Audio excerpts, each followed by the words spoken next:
Welcome to another episode of the NCBeerBuzz. We're at Nantahala Brewing in Bryson City, and I get to start off talking with Rowland, who is the owner of Nantahala, and they've got so much going on that I had to come out here to find out what is actually going. So I've seen you have you're getting new equipment. Yep. So you're expanding with? Expanding and trying to fix some of the challenges that we've had over the years. We started off with a small brew house, and the intention was to just make beer, sell it at the one location, distribute it within 45 miles. And then as other opportunities came about, we realized we needed to have a bigger system. And it's been for us, it's been a progression because we've expanded our distribution, then we expanded on the retail side, and then we kind of hit a wall where we just couldn't make any more beer. And so last year we bought a new brew house. So we've got a 3-vessel Premier 20 barrel that's sitting down at our other location down the street to be installed here. And then we bought a centrifuge, which made a huge difference. One of the big challenges we had was we're making 30 barrels of a beer, but as we go to transfer it, since we never filtered or separated any of our hoppy beers, we'd be really lucky if we were getting 65% yield. Oh, and so, wow. And this is pretty common. Talking to some of the other breweries that we work with, if they're making a really hazy beer and they made 30 barrels, if they get 19, 20, that's pretty common. That's low, though. It's very low, and it makes the beer more expensive. It's one of the things that contributes to that. So we found a great deal on a centrifuge that was only a few years old, brewery up in Richmond that was expanding and didn't need this one anymore. It only had 1,200 barrels that had been run through it, which was pretty nuts. And immediately saw a huge impact. Even on the beers like Blonde that we do filter, we're still getting 20-25% more yield out of it. And it's also clarifying and absolutely all the perks. Way better quality. You don't have to worry about yeast floating around in the product anymore. Right. If you want to add some back, at least you can control it at that point. But for us, just having a more consistent, better quality product across the board and getting more yield were two of those things we could knock out with one piece of equipment. Sure. And of course, bringing on the people who know how to do it, like John, was pretty important, and and Taylor, so that we had somebody that was, could be at the helm on our brew house, and also when we install the new one, 2 people that are proficient in running a production style brew house, which is hard to find. You come outside of Asheville and there's quite a few breweries, but for the most part they're all relatively small, and the challenge for all of us is to find knowledgeable, experienced people who enjoy living or working or both in some of these smaller communities where there's not as many resources, and where you can't always, if you're single, it's tough. Right. So a lot of folks that are married, tend to do, in my opinion, tend to do a little better if they really want to live out here. And so it's always been a challenge, but I know all the breweries out here have that challenge when they're trying to grow. So it's been, it's been a ride for the last year and a half. And I've said you've assembled an all-star team. I think so. Great. So I guess one question I have is, did you have to get a special permit to allow John to work in the brew house when he doesn't have a beard? He jokes about that all the time. He's like, I'm the only one that doesn't have a beard, so I'm not sure if I can, Is he allowed? prove that I'm a brewer here because I don't have a beard. No, John's awesome. He and I have been friends for a long time. And tons of experience. Ton of experience. Over 30 years. Yep. Started out with one of the original, 10 microbreweries in this country. Right. And so his depth of knowledge is greater than anyone I've ever met outside of the really well-known people like Ken Grossman, or Garrett Oliver, Right. People who represent their brands. And John's always been out there floating around, working at different places, and obviously most recently Green Man. But he and I had talked for years about what would happen if I got to a point where I felt comfortable, expanding and had the resources to do it, if he'd be interested in coming and working with me. And it was always an option. Right. It just, for us, we had to get to a point where, we could make that move and, both feel comfortable that, what we were working on together, we had the resources to pull off. That's awesome. So that's been good. And he got here. We had an awesome guy. This guy Tom Walsh, who been working with us for 2-3 years. He actually came on originally just to work a few days a week in retirement and do pilot batches, and pretty quickly found himself in a position of kind of running the whole brewing side of the operation and helping us out tremendously. We were going through a transition at the time and really needed some help, and so he came on, and with the understanding that if he did more than what the original plan was, at some point he would actually retire. So a few months ago, he decided it was time, to spend more time with his wife, who's about to retire, and his family, his kids are grown and all over the place, and so he wanted to have more time to go and travel and spend time with them. And when that happened, John and I were talking about folks that were kind of high on our list that we would want to see if they'd like to join what we were doing. And of course Taylor Yates was at the top of that list for us, and we had a few others, but he already lives out this way, and worked with John Pinkerton down at Moon River, right. And John Stuart and John Pinkerton have known each other for years, so it felt like it would be a good fit. And so we reached out to him, and it was kind of perfect timing. He was ready for another challenge, right. And was really excited to have the opportunity to work with someone like John, who has a tremendous amount of experience. Oh, sure. So it worked out great, and he was kind of a jack of all trades where he was previously, and not that he's ever afraid of jumping in and doing anything that needs to be done. None of us are, but it was nice for him to be able to really focus, on one thing. So that was really cool.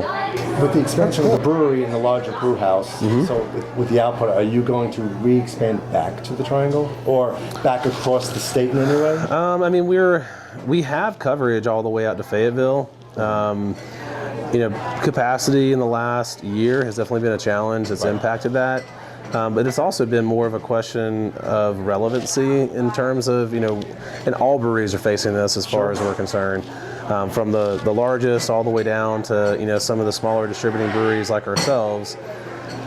And it's not that we've stopped distributing that beer. Our distributor in Greensboro, gets beer once or twice a month. It kind of depends on the level at which, these folks are willing to commit to, selling our product without having a lot of help in the field. Right. And that's been our challenge, does it make sense for us to go out and hire a huge sales staff to try to really push the distribution side of things? Or did it make more sense for us to dial it back and focus a little bit more on the retail side, where we know there's a lot of growth and we can have a little bit more control, the margins are better, and frankly too, we really feel like it helps to solidify our brand here, which helps to keep it relevant outside of here. Right. It's been a huge thing. There's also a couple of companies that have navigated how to do the shipping, right. Online shipping, which has been a huge challenge for us, because being in a tourist destination town, we get folks who come here from all over the world. Even here right now behind us, there's folks riding the Polar Express train and from all over the place, and they'll come here and they'll try our beer. Maybe they take some home with them, and within a matter of days to a week, we're getting emails and Facebook messages as to, hey, we have this great beer, we bought a 6-pack, we should have bought more, how do we get it? And they're in some place that we don't distribute beer. But so you are part of some of these, I don't want to call them clubs or subscriptions? No, there's actually online shipping. This is going to be a pretty big thing that's happening right now, where there's a couple companies that have gone out. They have gotten all of the licensing to be able to take online orders for alcohol, for beer, and they send that order off to the brewery, right. And with a shipping label, and all we have to do is take the product, put it in a box, put some packing in it, slap the thing on top of it, and they send the UPS truck to come get it. Wow. Yeah, it's a game changer, especially for breweries like ours that people want the product, but we just don't have as wide a distribution as they might expect. Sure. And so they get back to Florida or Alabama or Virginia or just Kentucky, you name anywhere. We had a guy this morning that emailed us wanting to take a couple cases back to Indiana. Okay. His uncle had come down over the summer and had one of our beers and loved it, and took a case home and then couldn't figure out how to get it, and so he had his nephew pick it up and bring it to him. But in those situations, it's an opportunity for us to expand our availability without having to dedicate the resources to going into markets that we either don't feel like we can support, or from a distribution standpoint, those distribution partners are concerned about being able to support it, either based on the number of breweries they already represent or how crowded the market's getting. Well, and even licensing, if you want to go to another state, isn't it a whole other process? So now you kind of avoid that. Yeah, you kind of avoid it, but even in this state, it's like, for example, we sit 5 hours from Charleston, South Carolina, so that's probably the fastest, spot to go if you're wanting to go to the coast. Well, if I start driving to the east, it's 7.5 to 8 hours to get from here to the North Carolina coast. Right. And when you start thinking about how far away that is, mountains to the folks who live out there are going to be up in Virginia, because much like us driving to the South Carolina coast, for them to go to the mountains, they can go to the Shenandoahs, and that's going to be a much closer trip for them, as opposed to coming all the way out here. And so we've had interest in distribution out there for years, both through distributors and our own interests, but at the end of the day, we just haven't quite identified if it makes sense, because you got to ship our beer all the way out to the other side of the state. They have a very similar season that we do, so they're going to need a lot of product during the warmer months, just when we need it the most here. Right.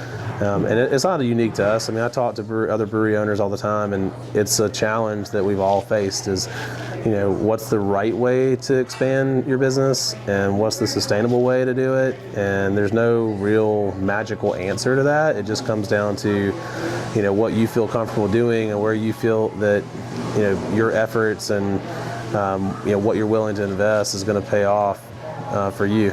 Sure. So, and you've also mentioned you have an upcoming, I guess, charity of sorts. Based on zip code. We do. So we started using the zip codes for the areas that we're in a number of years ago, just to help, have something local that would reinforce where we were. Sure. And as a part of that, we also started this Random Acts of Kindness, which is tied back to the Trail Magic series that we do. And so we started looking at nonprofits in the county that we're in, one of the poorest counties in the state. And so we started identifying those nonprofits that we could work with and support. And we do like a lot of breweries and tap rooms do, where we say, okay, for this month, this charity is going to get, a percentage of a certain brand, for that month. And we wanted to take a little bit further and do it year round, and each month would have its own nonprofit. And then the challenge for us became, which flagship was going to be that special beer for the month. And we decided that it would be best for us just to identify, make a new product and brand it the zip code, and have that product always be the charitable pint all the time. Okay. And then each month it would just, change who we were donating that money to. And so that's what we did. And our marketing team put together a great new artwork for our zip codes that each number represents something fun to do in the area, whether it's whitewater kayaking or climbing or hiking. Of course, tubing around here is very popular in the summer months when it's not really cold. So we basically took each number and characterized it and put those together in the zip code, and put them on glasses. We've got soft goods, shirts and stuff coming, and then we just brewed a light lager that will be the zip code beer. So it's more, of course, make more drinkable beers. Yeah, absolutely. That'll sell out better, which means more sales, better, more exactly. money to stay local. Exactly, because the months that we might have chosen our Bryson City Brown to be the charitable pint, somebody might have come in and wanted to support that cause, but they didn't want to drink brown. And so we thought, well, if we can just pick a product that is going to be accessible by everyone, that would help solve some of the small challenges. We're just trying to, in a big way, tweak a lot of the things that we've been working on for years to just tighten them up, make, on the brewing side of things, tighten it up so we can get a better product and get more yield. On the marketing side of things, we're really trying to focus on who we are, because folks definitely identify us with the outdoors and the national park this year, and that seems like a simple thing, but it's pretty wide in terms of what it represents. And so we've really tried to hone back in on exactly what we feel like our brand is and what it truly represents, and that's really what we focus on. It's one of the reasons why we brought Jeff Anderson in. I spend all of my time in the past doing our marketing, our design, and using the tools from a previous career to do this, and I love doing it, but it's gotten to the point with multiple retail locations and exploring other opportunities for additional locations, and trying to make sure that our beer is where it needs to be and expanding the brands that we have. That I really needed somebody who had a very similar background to myself that could bring some fresh new ideas and help take over a large portion of what I do every day so that I could be a little more focused on the overall and helping support each person, in each department in our company. I mean, running the company just isn't enough. I love it, but it's a huge challenge for everyone. But when you start talking about these multiple locations, then we've got distribution in 3 states, and we've got, for us, it's a challenge because we've got all of these products that we make in order to keep ourselves relevant, here in our tap room and in our retail locations. But when it comes to distribution, that's getting tighter and tighter. So distributors, as they pull on more brands, more breweries, the days of like, oh, well, cool, we can take 20 different products in a year or even 10 different products in a year. They're really trying to whittle it down to, what are your core 3 to 4 to 5, products that you have available, and those are the ones that they want to push. And it makes sense because, they're trying to maximize their effort too. But for us, like if we only had 5 beers on tap in here, then folks would come in and maybe they'd find one they like, hopefully. Right. But they would be able to experience our brewery in one sitting. They may not even have a need or a desire to go to one of our other locations because they feel like they've done it all in one stop. And so we work pretty hard to make sure that we've got 25 to 35 beers on tap all the time that we make here. And there's, for the most part, everything's available here at the tap room, but there are times where there's beers that are only available down the street at our restaurant, and there's beers only available in Silva, and it works out pretty well to keep people interested and engaged. Because I think that's the biggest challenge overall is you have so many choices now. When we opened, there were less than 25 breweries in the state. Now there's over 323. Yes, there's over 300. So back then it was okay just to be here, make a great product. If you had a great brand, great. That was a bonus, but it wasn't a necessity. If you had a great location, that was good too, but it wasn't a necessity. And I firmly believe that we've gotten further and further away from that and closer to you got to have a great product, number one. You got to have a great brand, and your location is going to determine how well you do or don't do. Sure. And present its own challenges. We still have that seasonality in the wintertime around here. Yep. And having these retail locations, as crazy as it sounds, the one in Silva that's only 20 miles away, it's a completely different market with that college there. Oh yes, absolutely. It stays very busy throughout the entire year. Doesn't have the ups and downs that we see here in Bryson City. And so it's the subtleties of figuring out what makes sense and where we should put our resources. So I found myself spending a lot more time doing that these days. Oh really? than doing the core stuff I did early on. What you thought back in 2010 is a lot different than Yeah, thinking about I mean, now. I still make beer, still brew. Yeah. I still help. Bottle and can and everything else that we do. Well, I'm still pushing involved. the broom back there before. Exactly. Clean up the messes. I still do all those things. I don't necessarily foresee myself not doing that in some regard, just because of the way our business is set up. But I enjoy those things, but I also enjoy trying to tighten things up and make sure our business is going to be sustainable for the long haul. Well, I brought it up with John earlier that you started in 10 and now it's going to be 2020. It seems like that's going to be like almost a banner year for you. It's like you take the 10th anniversary. Really, it seems like you're changing things around. You're starting in a bigger direction. Yeah, we definitely are. I mean, I think that this year in particular, this past year was a big challenge. There were 4 of us that started this business, and this past year in 2018, the last partner I had, we bought out, and I brought in some other partners to help that I've had a relationship with for a very long time, and that was a huge challenge. And making that transition, figuring out who we were in the past as a brand and what we needed to do to stay relevant, and also to keep an eye on profitability too. There's a lot of transition. We had a lot of great folks that helped us kind of get to where we were, and we had to take a step back. Myself in particular had to take a pretty huge step back and look at what is sustainable. Right. We can't be all things to all people. We need to be who we are, and we need to determine where we spend our resources and our time and who's going to be there to help us get there. Because there's one thing of maintaining a business, and there's a certain group of people you need to do that. It's completely different when you're looking at, transforming your business and growing it in directions that maybe you've never done that before and aren't comfortable necessarily in going that direction.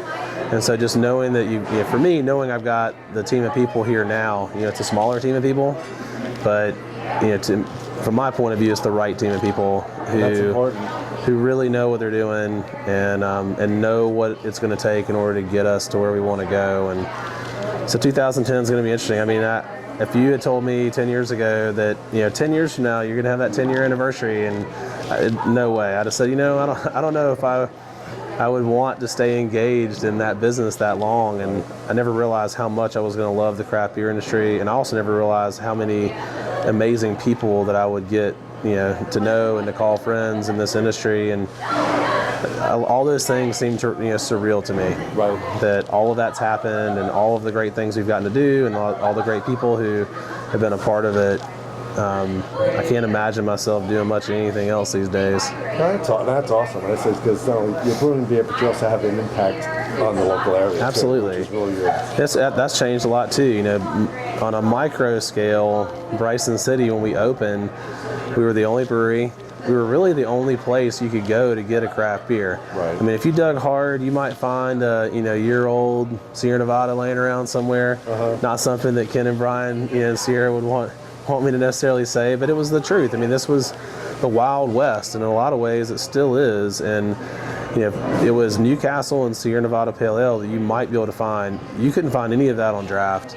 You'd find the same brand domestic lager on more than one tap in a lot of places that they were fortunate enough to even have a tap system. Because that was a huge challenge. You kind of fast forward to today, there's a lot more breweries in the area. There's a lot more pretty much everybody is selling craft beer. Right. It's no longer a challenge to walk into an account and say, hey, would you like to sell this craft beer?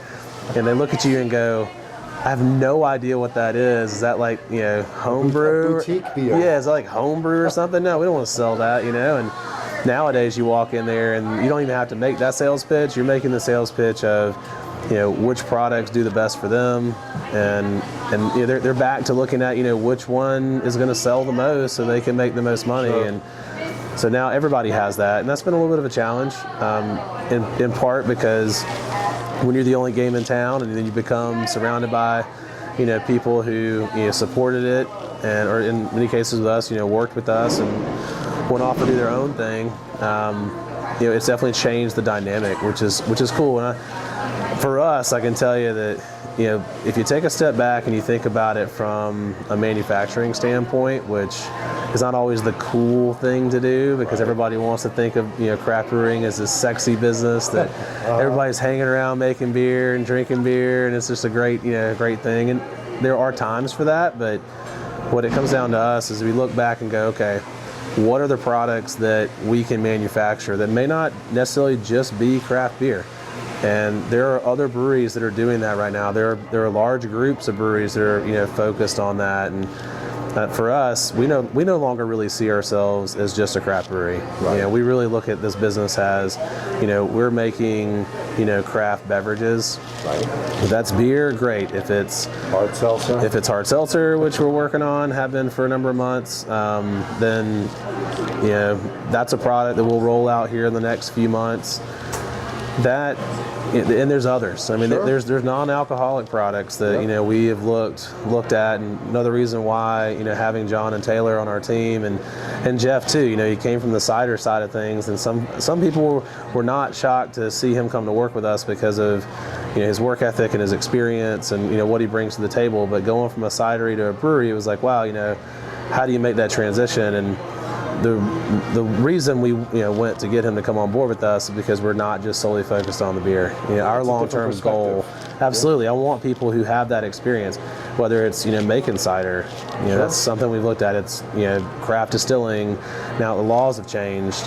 That's something that we've been talking about for years. John has experience in that as well. So I've tried to put together a group of people that give us the most versatility. Sure.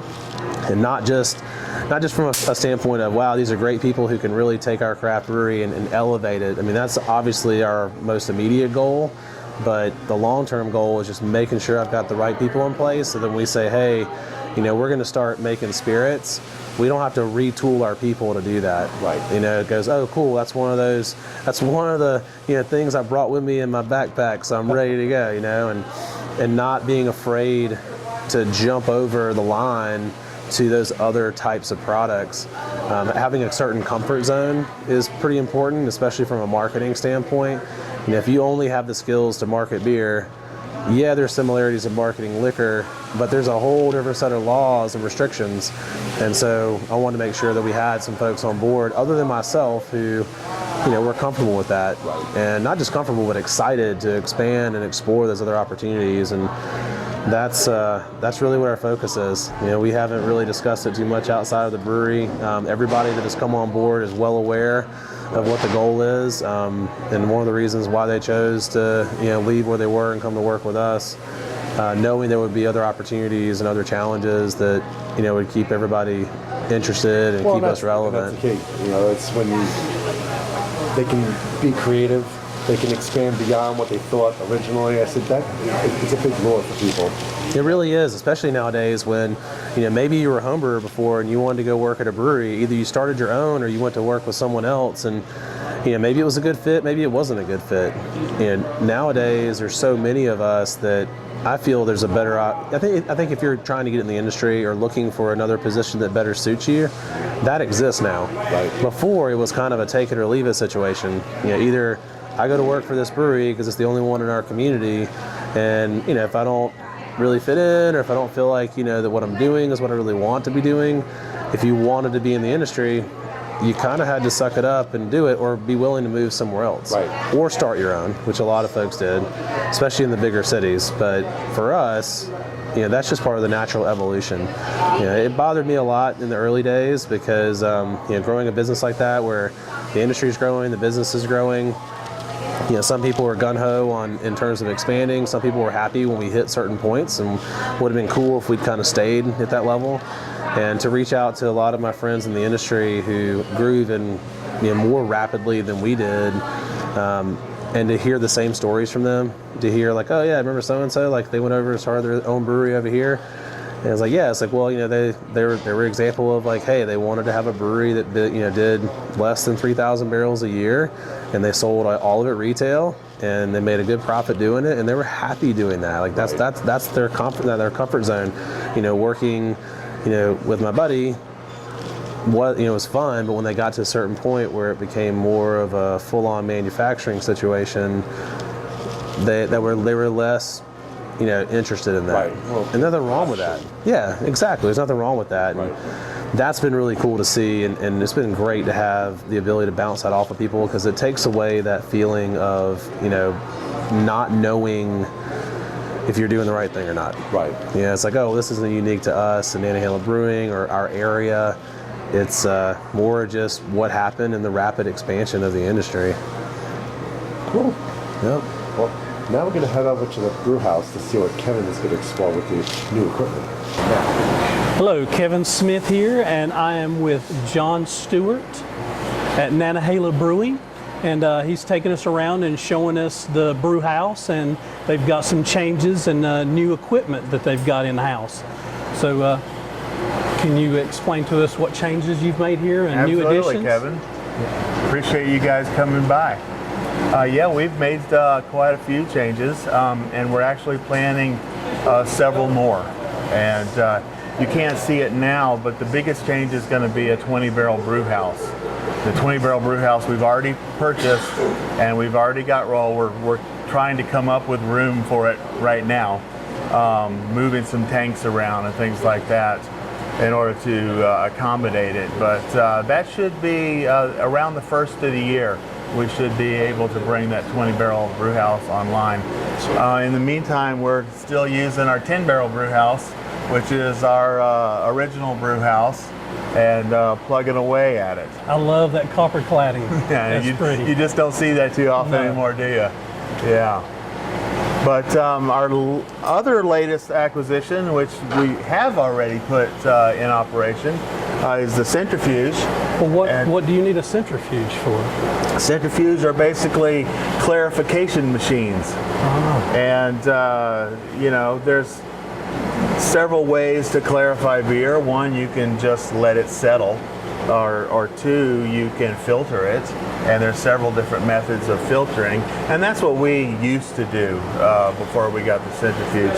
And then you can also centrifuge, and what a centrifuge does is it inside of the main bowl here, beer comes in, and this thing spins at around 8,000 RPM, and it basically slings the solids out of the liquid. And we like this a little bit better than filtration because it's a little softer on the product. The hops stay in suspension a little bit better on our hoppier beers. And it has a higher volume capacity, so we don't have to shut it down and start it over again like you would a filter. So say the same beer that you've been making over and over, now that you've added this piece of equipment, are you getting more output out of the same amount? Absolutely. The Dirty Girl Blonde, which is one of our flagship products, immediately had some increases in efficiency without sacrificing any of the quality of the product. Our ATX, which is our Session Pale Ale, I actually like it better than the filtered version. The filtered version had a tendency to take out a little bit of the hop character. Losing some of the flavor? Yeah, and the centrifuge won't do that. The centrifuge will let all that stuff stay in there. Okay. Is there anything different you can do with the centrifuge that you couldn't do before, like a different style beer or something that it caters to? Well, you know, the hoppy beers, like I was talking about, it tends itself to leave the hops alone, basically, and so that's an advantage there. But I'm sure there'll be something we can come up with that's interesting that we couldn't do before.